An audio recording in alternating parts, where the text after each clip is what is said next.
العید۔ ایک روایت میں آتا ہے کہ جو حج جس پر لازم ہوا وہ حج نہ کرے تو وہ یہودی ہو کے مرے، عیسائی ہو کے مرے، مجھے اس کی پرواہ نہیں۔ اور قرآن کے الفاظ دیکھو کہ وَلِلَّهِ عَلَى النَّاسِ حِجُّ الْبَيْتِ مَنِ اسْتَطَاعَ إِلَيْهِ سَبِيلًا، اللہ کے لیے لوگوں پر لازم ہے کہ جو بیت اللہ جانے کی استطاعت رکھتے ہیں وہ بیت اللہ کا حج کریں۔ آگے قرآن کے الفاظ دیکھو وَلِلَّهِ عَلَى النَّاسِ حِجُّ الْبَيْتِ مَنِ اسْتَطَاعَ إِلَيْهِ سَبِيلًا۔ آگے کیا الفاظ ہیں؟ وَمَنْ كَفَرَ فَإِنَّ اللَّهَ غَنِيٌّ عَنِ الْعَالَمِينَ، جو انکار کرے گا تو اللہ تمام جہان والوں سے غنی ہے۔ کیا مطلب؟ بہت بڑی دھمکی ہے کہ جو نہیں آئے گا نا استطاعت کے باوجود، اللہ کو اس کی کوئی ضرورت نہیں ہے۔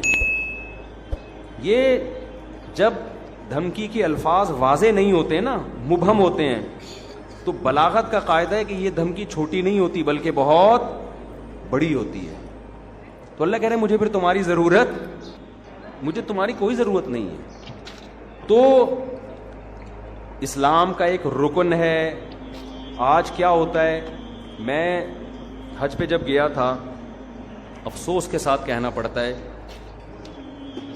کہ سارے بڈھیاں آ رہی ہوتی ہیں حج کے لیے۔ ٹھیک ہے، اللہ ان کو اس عمر میں توفیق دے رہا ہے، اچھی بات ہے، نہ آنے سے بہتر تھا کہ چلو اب آ گئے۔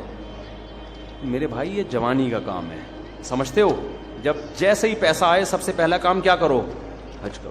اس کو ڈیلے کرتے ہیں، سارے کاموں سے فارغ ہو کر، بچیوں کی شادیاں، اپنی بھی 4 ٹوٹل مکمل، سوری غلطی سے نکل گیا، اپنی بھی شادی ہو گئی، کچھ چیزیں میرے منہ سے غلطی سے نکل جاتی، اپنی بھی ایک شادی ہو گئی، اور پھر کیا ہے کہ وہ سارے بزنس سے فارغ ہو ہلا کے جب اب کرنے دھرنے کا کچھ بھی نہیں ہے، بیٹھا ہوا ہے، کیا کریں یار، بوریت بہت ہو رہی ہے۔ ارطغرل بھی ساری قسطیں ختم ہو گئیں، دیکھ لیا، کوئی نئی سیریز بھی نہیں آ رہی، وہ ڈرامہ چل رہا تھا وہ بھی ختم، نئی فلم بھی دیکھ لی، ٹھیک ہے نا، سب کچھ ہوا کہ کیا کریں یار، اب بیگم کو مشورہ دو، چلیں حج پہ نہ چلیں؟